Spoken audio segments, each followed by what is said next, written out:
नमस्कार, जय जोहार। साथियों, जागो पंच में आप सभी का हार्दिक स्वागत, अभिनंदन। साथियों, जागो पंच नित्य आपके लिए कुछ ऐसी खबर लेके आता है, ऐसी न्यूज़ लेके आता है जो आपके अंधविश्वास और पाखंड को ख़त्म करने का काम करेगा। ऐसी ही एक खबर मैं 20 जून 2024 की लेके आ रहा हूँ। यानी अभी बड़ी ताज़ा खबर है ये, यानी ताज़ा खबर क्या है कि अगर हम पौराणिक और पीछे चले जाते हैं, कहाँ पीछे चले जाते हैं? वैदिक काल में, सतयुग में, द्वापर में, त्रेता में, तब क्या होता है उस समय हमारे ईश्वर पृथ्वी पर अवतार लेके आया करते थे, क्योंकि द्वापर, त्रेता और सतयुग था वो, और ऋषि मुनि हुआ करते थे, ऐसे ऐसे तपस्वी जो अपनी तपस्या से इतनी तपस्या करते थे कि जैसे उर्वशी, रंभा, ऐसी ऐसी अप्सराओं को देख लिया तो अपने आप पे कंट्रोल नहीं किया कर पाते थे और वीर्य गिर जाता था उनका विचार। इतनी तपस्या करते थे वो, ऐसा समय था वो। आज समय बदल गया है। समय कैसे बदल गया है कि अयोध्या में राम आ गए हैं, रामलला अयोध्या आ गए हैं। और रामलला जब अयोध्या आ गए हैं तो आप देखिए राम पर कितनी विपदा आ चुकी है। राम पर विपदा जो लेके आए थे उनकी वजह से आई है, या राम विपदाओं में रहने के आदी हैं? ये हम यूँ कहें कि राम का विपदा से बहुत बड़ा नाता है। बेचारे जब वो अयोध्या में पहली बार अवतार लिए थे, तब बचपन से लेकर अंतिम तक सामाजिक कोई भी ऐसी सामाजिक या किसी भी दृष्टिकोण से मानवीय उन्होंने किसी मानव के लिए बेचारे काम नहीं कर पाए। केवल अपनी ही जिंदगी पर ही उन्हें संकट मंडराते रहे और वह अपने ही संकटों से बेचारे परेशान रहे पूरे जीवन। उसी तरह आज भी समस्याओं ने उनका पीछा नहीं छोड़ा, विपदाओं ने उनका पीछा नहीं छोड़ा। इस वीडियो में मैं बताने जा रहा हूं, और ये मैं नहीं बता रहा हूं, ये बता रहा है न्यूज़ 18 चैनल। न्यूज़ 18 चैनल 20/6/2024 को रिपोर्टिंग कर रहा है कि राम मंदिर के गर्भगृह में भौतिक सुख का अभाव, मुख्य पुजारी ने कहा, नहीं समझ रहा कोई। यानी राम को भौतिक सुख सुविधाएं नहीं मिल रही हैं। कौन सी भौतिक सुख सुविधाएं? अब ये आगे आप वीडियो को अंत तक देखेंगे तभी समझ पाएंगे। राम को भौतिक सुविधाएं नहीं दे पा रही है सरकार। यानी आनन फानन में लोकसभा चुनाव के चलते इन्होंने मंदिर तो बना दिया, लेकिन ये ख्याल नहीं रखा कि इनको बेचारे को नहाना भी पड़ेगा, शौचालय भी जाएंगे, और इनके लिए शयनगार बनाया जाए। ऐसी कोई सुविधाएं बनाई ही नहीं। ये मैं नहीं कह रहा, ये न्यूज़ 18 ने वहाँ की रिपोर्टिंग की है, उसको कहा है। और मैं चाहता हूँ कि ये आप भी विधिवत जानें कि राम आभाओं में अपना जीवन बिता रहे हैं। क्यों? क्योंकि घर बेचारे का पूरा बना नहीं था और वह उस घर में उनको ले जाके रख दिया। और जब अधूरा घर रहेगा तो दिक्कत तो होगी ही, और आज उन दिक्कतों का सामना करना पड़ रहा है उस अधूरे घर की वजह से। और इसी वजह से राम ने नाराज होकर, जब वो नहलाए जाते थे तो वहीं पानी भर जाता था, तो इन्हीं सबसे नाराज होकर उन्होंने भाजपा को अयोध्या में हरा दिया। तो आइए देखते हैं क्या है इस न्यूज़ 18 की रिपोर्ट। राम मंदिर न्यूज़। गर्भगृह में रामलला को अभिषेक करने के बाद जो पानी फर्श पर गिरता है उसकी निकासी की व्यवस्था नहीं की गई है। इतना ही नहीं, राम मंदिर के मुख्य पुजारी ने इस पर कई सारे सवाल भी खड़े किए हैं। तो साथियों, आप सभी देख सकते हैं कि यह कितनी बड़ी न्यूज़ है कि राम को जो बंदा उंगली पकड़ के लेके आया था वो उनको वहाँ छोड़ने के बाद फरार हो गया। यानी वो फरार हो गया और उंगली पकड़ के ले तो आया, और तो बेचारा बच्चा, उसको ले जाके अयोध्या में उन्होंने छोड़ दिया और उनके हवाले कर दिया कि जो सुविधाएं नहीं दे सकते थे। यानी राम का विपदा से बहुत बड़ा नाता है, ये मैंने शुरू में कहा था और अभी भी कह रहा हूँ। लेकिन सबसे पहले मैं आपको न्यूज़ 18 की पूरी न्यूज़ पढ़ के सुना दूँ, तब आगे बात करेंगे राम का विपदाओं से नाता। बीती 22 जनवरी को प्रभु राम अपने भव्य महल में विराजमान हुए। इस बीच रोजाना लाखों लोगों ने दर्शन किए, लेकिन अब पुजारी को कई तरह की दिक्कतों का सामना करना पड़ रहा है। लगभग 1000 करोड़ की लागत से बने राम मंदिर के गर्भगृह में कई तकनीकी की कमी है, जिससे पुजारी परेशान दिख रहे हैं। यानी वहाँ पर तकनीकी की भी कमी है। फिर देखिए तकनीकी क्या है। गर्भगृह में रामलला को स्नान अभिषेक कराने के बाद जो पानी फर्श पर गिरता है उसकी निकासी की व्यवस्था नहीं की गई है। यानी कि रामलला के लिए स्नानागार की, बाथरूम की व्यवस्था ही नहीं की गई है। ये आप सभी को ज्ञात हो रहा होगा, क्योंकि वह मंदिर केवल देश भर के लोगों को राम के नाम पर बेवकूफ़ बनाने के, वोट लेने के लिए किया गया था। 1000 करोड़ रुपया खर्चा करने के बाद भी वहाँ कोई ऐसी व्यवस्था नहीं है कि जो राम को भौतिक सुख दे सके। यानी राम के सुख का ध्यान नहीं रखा, अपने सुख का ध्यान रखा कि हमारी सत्ता प्राप्त हो जाए और हम केंद्र में सत्ता में आ जाएं, इसका ध्यान रखा। लेकिन राम के सेहत का और उनके जो कार्यकलाप, दैनिक कार्य हैं, उनका तक का ध्यान नहीं रखा। फिर देखिए क्या कह रहे हैं।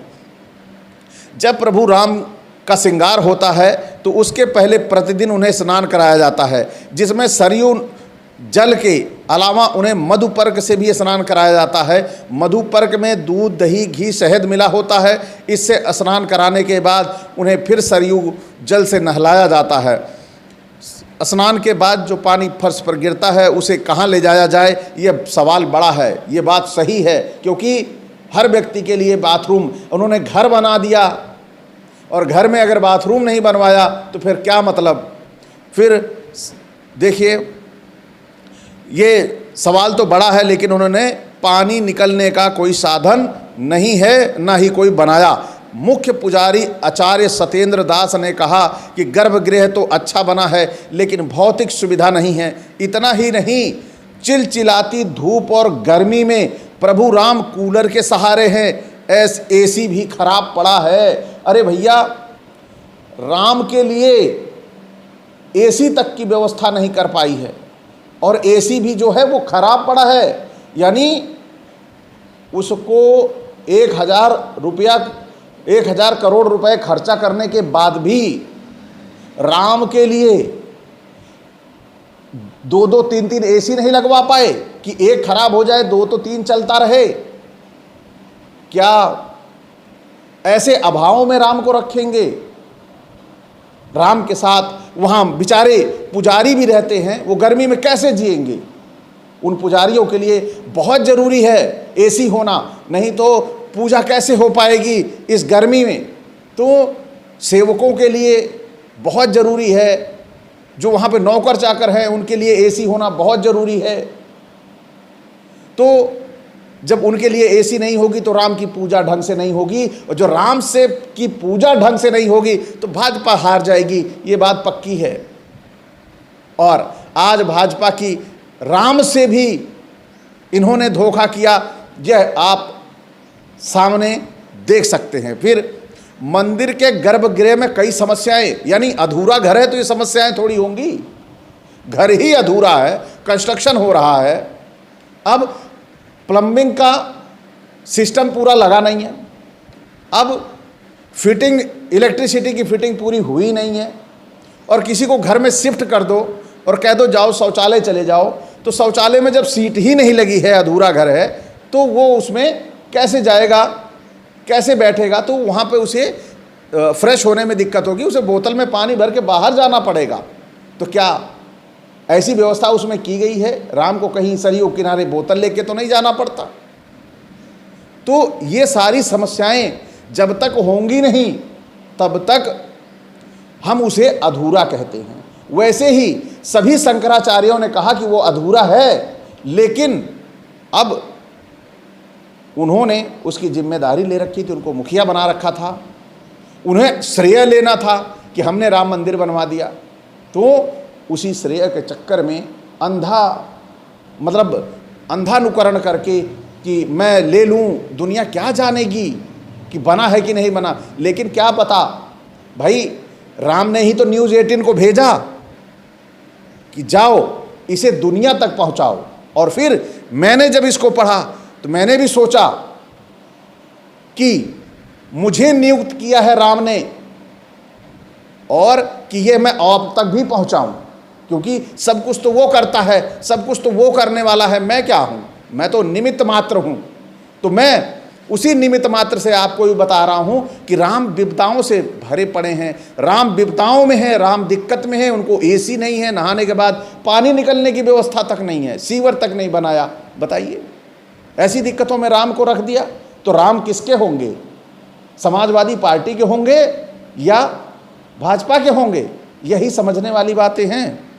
मंदिर के गर्भगृह में कई समस्याएं, ये आप 2 समस्याओं से रूबरू हो चुके हैं, और अभी भी और समस्याएं हैं, थोड़ा सुन लीजिए।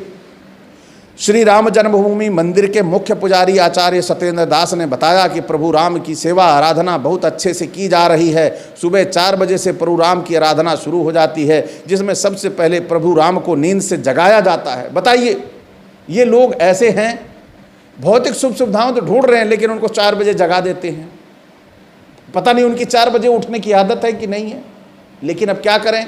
अब ये सेवक लोग हैं, ये नौकर लोग हैं, ये जगा देते हैं तो वो जग जाते हैं। सरयू जल से स्नान कराया जाता है, इसके बाद नवीन वस्त्र धारण कराए जाते हैं, फिर मंगला आरती के बाद श्रद्धालुओं के लिए दर्शन शुरू होते हैं। आचार्य सत्येंद्र दास ने बताया कि गर्भगृह में पुजारी को कई तरह की समस्याएं आ रही हैं। ये पुजारी को भी समस्याएं आ रही हैं, राम को तो आ ही रही थी, लेकिन पुजारी को भी समस्याएं आ रही हैं। गर्भगृह का निर्माण करने से पहले सोचना चाहिए था कि गर्मी, ठंडी, बरसात में पानी निकालने का रास्ता नहीं है। अयोध्या के और भी मंदिर में गर्भगृह हैं, उसको देखना चाहिए था, उसके जल का निकास कैसा है और कैसे उन मंदिरों की व्यवस्था है, एसी लगना है मंदिर में कैसे लगेगी। लेकिन निर्माण कार्य में लगे सब लोग ये नहीं सोचे, गर्भगृह का निर्माण अच्छा किया गया है लेकिन भौतिक सुविधा नहीं है। मंदिर में एसी भी लगाया गया है लेकिन वह चल नहीं रहा है। जहाँ कितनी समस्या है ये कोई नहीं सोचता। गर्मी में कूलर के सहारे प्रभु राम की सेवा हो रही है। अब जब इतनी समस्याएं राम को होंगी तो क्या पूरे देश को समस्याएं नहीं होंगी? या जो राम को लेके गया अयोध्या में छोड़ दिया, क्या राम जब विपदा में होंगे तो तुम्हें खुशी रहने देंगे? लेकिन इससे इनको कोई मतलब नहीं। इनको मतलब था कि लोकसभा 2024 का चुनाव किसी तरह किला फतेह किया जाए राम के कंधे पर बंदूक रख के। लेकिन राम ने भी अपनी विपदाओं को देखते हुए कि जिस तरह ये मेरे को बेसहारा छोड़ के गया है कि मैं अपने भौतिक सुविधाओं के लिए भी तरस रहा हूं, इसी तरह राम ने भी इनको बहुमत से तरसने के लिए छोड़ दिया। और आज ये लंगड़ी सरकार पल पल ये एहसास करती होगी कि राम को विपदाओं में छोड़ने के बाद ही हम विपदा में हैं, वरना विपदा में नहीं होते। तो साथियों, आज आपको ये खास रिपोर्टिंग न्यूज़ 18 की जो मैं लेके आपके लिए आया हूं, यह आपको कैसी लगी? अच्छी लगी हो तो लाइक करें, और जो हमारे नए साथी देख रहे हैं वो चैनल को सब्सक्राइब करना ना भूलें। साथ ही बेल आइकन की घंटी दबा लें जिससे हमारे वीडियो का नोटिफिकेशन आप तक पहुंच जाए। और साथियों, इसे ज़्यादा से ज़्यादा शेयर करिए कि राम अभी भी विपदाओं में हैं, सतयुग से लेकर अभी तक विपदाओं में हैं। यह लोगों को पता चलना चाहिए। आज उस समय था, सारी सुविधाएं नहीं थी, भौतिक एसी वगैरह उस समय नहीं हुआ करते थे, लेकिन आज तो है। मंदिर में एसी लगना चाहिए। स्कूलों में भले ही एसी न लगे, छोटे बच्चे भले ही न पढ़े गरीबों के, लेकिन मंदिर में एसी लगना चाहिए। नहीं तो वहां पर राम को दिक्कत होगी तो पूरे देश को दिक्कत होगी।